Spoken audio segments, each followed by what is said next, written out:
Hi, peeps. I'm Auriel Grace, and this is a spiritual show. So, um, tonight we're going to be talking about the summer solstice and Persephone and Demeter. And I, Demeter and Persephone are my favorite goddesses in the Greek pantheon, besides Athena. Athena is pretty cool too. So, how do they? Hey, mom. So we're going to talk about how, what, who, what, when, where, and how on summer solstice. And it'll be very fun for you. Okay. So first, I want to thank all of the people who have downloaded my Lucy Prophet books. So they are still for sale tonight. So hop, skip, and jump over and check them out. You can download them to their Kindle. It's the Kindle version that is free. We're celebrating Lucy and John's wedding anniversary. So every June, I put them up for free to celebrate their anniversary. And I think it's like their 10th anniversary. So check out Lucy Prophet, Psychic Girls, and all of her friends. She has friends from this realm and the Fae realm. All right. And then the other thing is this. So every year in July, I do the annual July special. July 4th is my favorite holiday. And so I do this special the whole month of July. So for intuitive readings and energy sessions, they're $60 for an hour. All readings are done virtually. I do not do in-person readings unless I go to Chicago. Then I do in-person readings there. So check that out. You can email me at agangofgirlsinc@gmail.com or visit my website at aurielgrace.net, and you can book your appointment there. Okay? All right. So let me pull this off. Oops, I did it wrong. Hold on. Okay. So I'm also working on pre-recording the summer videos. This summer's theme is healing modalities. So I'm going to be publishing, or I'm going to be putting them up on YouTube this year, and that's where they're going. So I know some of you have like, I don't know how to use YouTube. Well, you sign into YouTube. You find my channel, which is Auriel Grace. You subscribe to the channel, and then you're going to see videos, and it'll say notification on or off, and you can click notification on, and then it'll tell you when it goes up. Okay? So it's all about healing modalities this summer. I've done a bunch of research, and I've also experienced a lot of different modalities. So I'll include the experiences that I've had with them so that you have a better understanding of what to expect in case you want a session with that type of modality. Okay. Okay. So those videos will go through July and August, Sunday nights at 8 o'clock. Nothing is going to change except that they'll be pre-recorded. The other thing is that my mom had found a beautiful townhouse here in Greensboro. So please help us by saying prayers for us that the closing process goes smoothly. Thank you. We appreciate all prayers. All right. Let's talk about some goddesses. Tonight, I am going to introduce you to other spring and summer goddesses as well that are celebrated during summer solstice in case you want to include them. But we're going to focus mostly on Demeter and Persephone. Okay, so I'm going to give you some background on them first. So Zeus is king of the gods. He's a big guy. Thunderbolt, all kinds of stuff. Or no, yeah, lightning bolt. He's got a lightning bolt. So he is married to Hera, who is his sister. Demeter is also Zeus's older sister. And there are a couple stories about Zeus and Demeter. I am not going to get into them because they're kind of, I don't know, violent on how she conceived Persephone.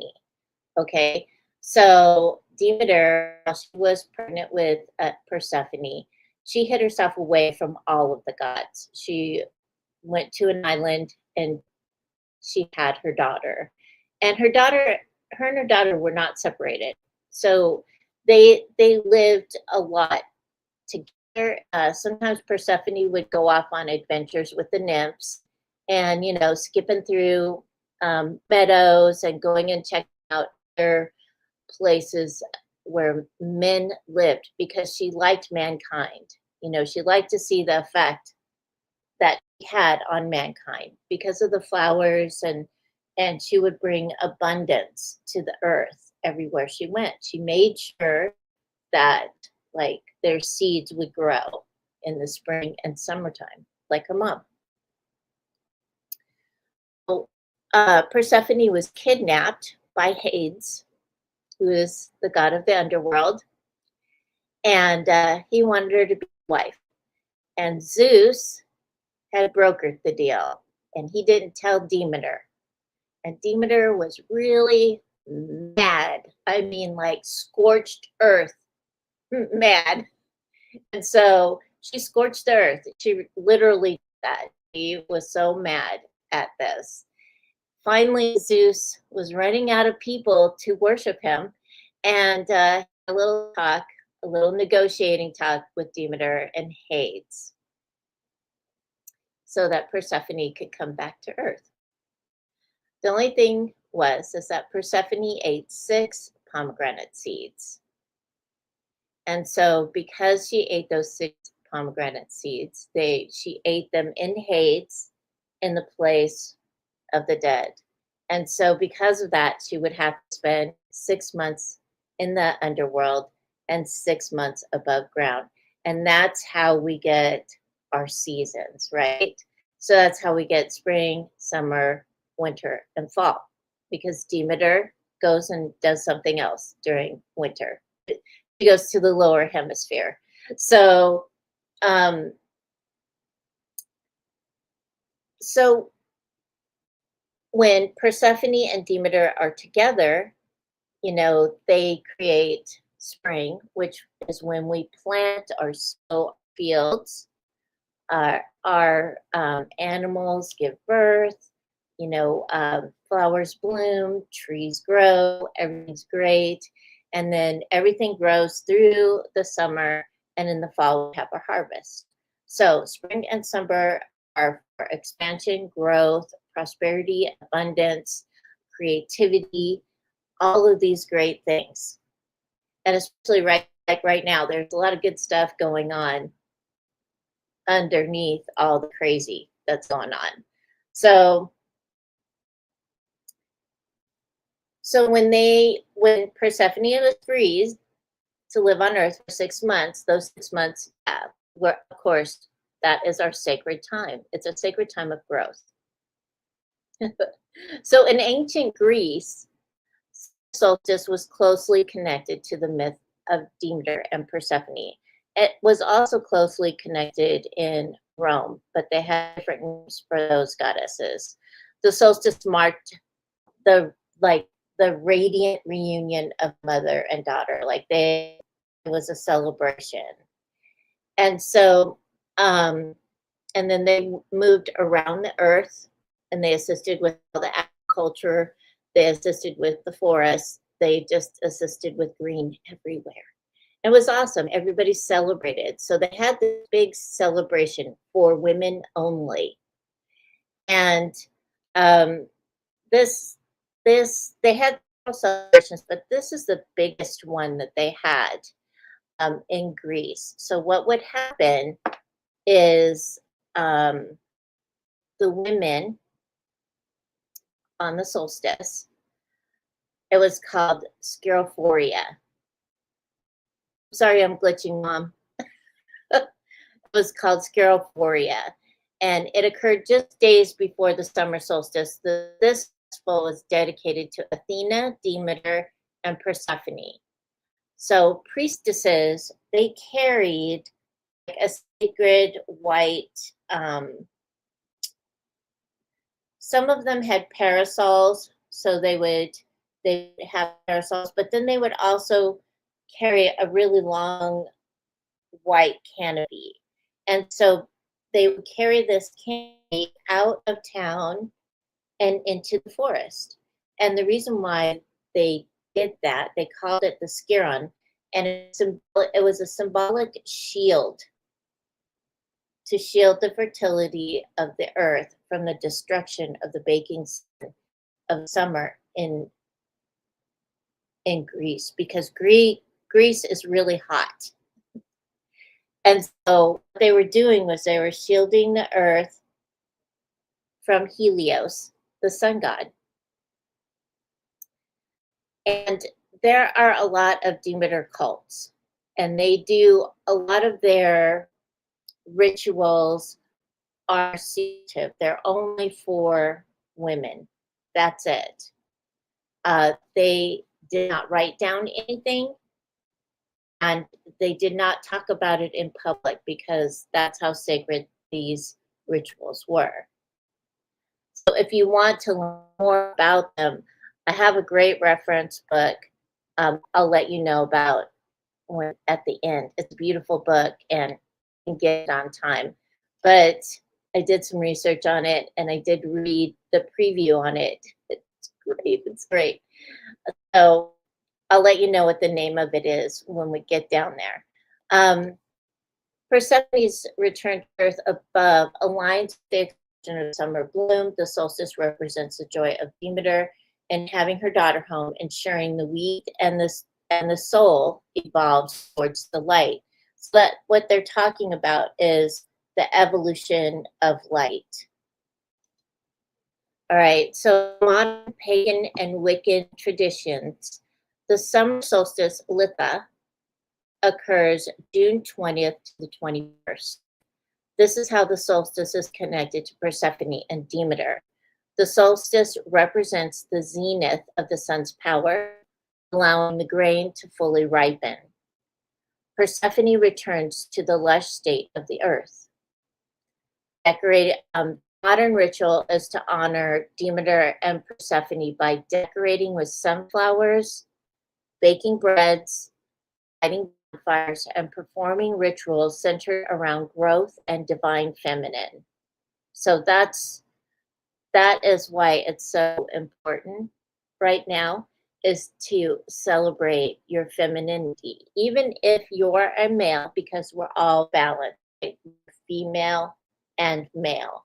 So there are those parts of ourselves, and we should celebrate them. So here are some of the modern ways to celebrate. Build an altar dedicated to Demeter and Persephone, featuring early summer offerings like fresh grains, pomegranates, and blooming flowers. The pomegranates are for Persephone. You can practice fire magic. If you're a fire magic person and you like fire, working with fire, you can light a candle and meditate on the flame, or a small bonfire at twilight to celebrate the sun's power, meditating cycles of growth and transformation. Now, in some cultures, what they would do is they would light the bonfires. Women would actually jump over the bonfires. Yeah. Okay. So bake a loaf of bread or cake using local seasonal ingredients to honor Demeter, goddess of the harvest. So local ingredients. Don't just go and buy a box. All right. So let me introduce you to some other summer solstice goddesses. But well, before I do that, if you're going to create an altar, it doesn't have to look like the altars that we see in churches. It can look like um, part of a counter that you don't use. It can look like the top of a shelf. And you take the things that are connected to that god or goddess and you place them all together and you give offerings. So I give offerings of chocolate. I don't open the chocolate, bugs. I do offer chocolate. So I'll buy chocolate bars for my goddesses and I put it on the altar for them. And that is their offering. And I will buy like chocolate for them 2 or 3 times a year because I'm like, thank you. So, but it's up to you. You decide what you want to offer them. I know one gal, she offers water, salt, coffee, and tobacco. And then there are other people that offer other things as well, that things that they feel are special to them or special to the goddesses that they're praying to. Make sure that when you create your altar, it doesn't have to be wild and crazy. It can be specific, So like on my altar, I have symbols of different goddesses on the top shelf of a bookshelf. And that is their space. That's their place. And I do add and subtract from that altar. Okay. Fresh flowers are great for altars, especially for Demeter and Persephone. So if you have fresh flowers to put on the altar, put those on the altar. If you don't, use silk flowers or flowers, flowers, anything that symbolizes flowers, because that's one of their favorite things. Flowers flourish, right? So it doesn't have to be, it does, a lot of the things that you'll find for your altar, you'll probably have in your own home. It doesn't have to be wild and crazy and flashy. The goddesses feel that sincerity within you. They understand that it is for them. Okay? All right. So I'm going to introduce you to some solstice goddesses that you might be interested in, because maybe you're from a different culture and you don't know. So here we go. Let's do this. Some of these I might not say correctly, but I am going to spell them. So the first one is Amaterasu, and it's spelled Amaterasu. She is a Japanese supreme Shinto goddess of the sun and the universe, highly revered for her life-giving and central to mid-year celebrations. Yeah, small plants. Yep. They like that too. They like live small plants. Yeah, that's a good idea, Mom. Yeah. Okay, so that is the Japanese goddess. She's the supreme Shinto goddess of the sun and the universe, highly revered for her life-giving and central to mid-year celebrations. And her name is Amaterasu. I think that's how you say it. Amaterasu. So the next one is Sulis Minerva, and she is a Celtic Roman goddess, and she is a fierce sun and healing goddess.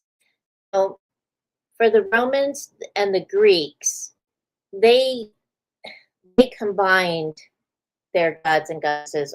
Or what happened is the Romans thought the Greek gods were really cool, so they created their own pantheon. So some of these that we'll talk about are going to be a combination of two cultures, like Solus Minerva. She is a Celtic Roman goddess. So when the Romans came over to Great Britain, they combined again. All right. So again, she's a fierce sun and healing goddess. It's like if you ever had a summer cold and you're sick, the best thing that you can do is go lay out in the sun and let it dry up. It works. Drink lots of water while you're doing it. So she was worshipped at the sacred hot springs in Bath, England, where the thermal waters embody the warmth of the sun. So if you see pictures of Bath, you might see a statue of Minerva. There's a couple of statues of Minerva in the Bath area, and so you may see her there. You can always ask a tourist guide if you're going to be going there to see those statues. Okay, and humans love to make up. They like to have a reason why things are the way they are, especially natural natural things like hot springs. Obviously it has to be a goddess because it's magic, right? It's thermal. So, okay.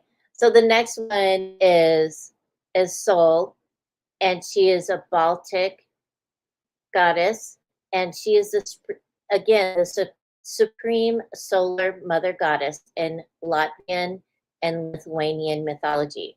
Her festivals involve rising before dawn to watch the sun dance, picking wildflowers, and leaping over bonfires.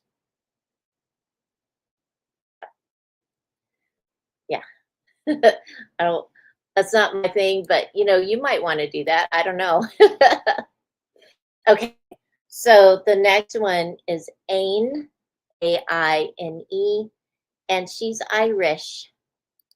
I love Aine. She's so great. Aine is the Celtic fairy queen and goddess of summer and the sun. She is celebrated to banish evil spirits and protect the crops. So that's Aine. Aine has been around for a long time. She's overlooked, I think, a lot too, because of um, because of the other Fae folk. I'm having a hard time with this typing. Okay, my yeah, the spell checker doesn't like all of these old names. It keeps trying to make the names different. All right. So Aine is Irish, and she is a Celtic fairy queen and goddess of summer and the sun. She is celebrated to banish evil spirits and protect the crops. And yeah, so she's pretty awesome. I like Aine. All right. So Sekhmet, a lot of people think Sekhmet is the violent goddess, and she is not. She is not a violent goddess. She's a fierce goddess, and she actually guards Ra going down in his boat through the underworld and back up into the living. So at night, Ra, the god Ra, he goes down into the underworld. He goes through, like, I think there's 12 different things that he has to pass, tests that he has to pass, and then he goes back up to the earth, and she guards him the whole time that he's down there. She is fierce, and sometimes she gets mad. She is a lion cat. She's really cool. She's an Egyptian goddess, and so she's a fierce solar goddess of fire, healing, and transformation. Honored during the solstice when the sun reaches its most powerful intensity. So that is Sekhmet. There's a story about Sekhmet. I can't remember who, like, I can't remember who told it to me, but it's Sekhmet going crazy during one of the festivals and being very upset with the king. And she kind of messed up the whole palace and that, running through it. And that was like a myth that was told so that children and women would be good. I don't know. She is a goddess. So I don't think the women would have had a problem with her. Vesta is the Roman goddess of hearth. So it's Vesta, and then Hestia is the Greek goddess of hearth, I think. And so they're the hearth and home goddesses. The ancient Romans honored her during the summer solstice festival of Vestia, which culminated with the cleansing of her temple. And so they do that. The vested priestesses, what they would do is they would clean their temples, and they were usually round, and they would pass out bread afterwards. So in their temples, the fire always had to be going. So no matter what, they would take they would take coals from the fire that's burning, take those coals, guard them, and then they would put that fire out, clean everything up, and then take the coals that are still burning and bring them back into the temple so they could recreate the fire again, because they never stopped the fire from burning, the Vestal virgins. And they would have different herbs and things to change the color of the smoke to send messages to whoever was Caesar at the time. Okay, so that's Vesta. Suna, or Sol, is a Norse goddess who personified the sun, who drives the golden chariot of the sun across the sky every day, providing healing and light. So that's the Norse goddess. Now, my reference for tonight is a book called Litha, and it's Litha, the Summer Solstice, and it is a great book. I read part of it. I read the preview of it. I'm waiting for it to get here because I wanted it to be book form because of the illustrations. So it's by Amy Cesari, and it's on Amazon. You can get a hardback book, or you can get a paperback book, or I think it's on the Kindle as well. But this one is so beautiful. The book is very beautiful, and so I've ordered it. It didn't get here on time. It's called Litha, the Summer Solstice, Witches' Sabbats by Amy Cesari, and it's on Amazon. So I hope you go over and at least check it out and see how beautiful that book is. All right. So that's what I have to say about the goddesses. So please make sure to take care of your altars. Make sure to clean them. Make sure to dust them. Make sure to give your goddesses, give your goddesses the things that you love, because they will love that. All right? All right. So have an awesome week. Next week, Kendra is going to be on for the astrology show, and she's got a lot to say. Venus right now is in Leo, so things are coming together. There are good things that are happening. Lots of my clients have been saying, "Oh my gosh, it finally happened."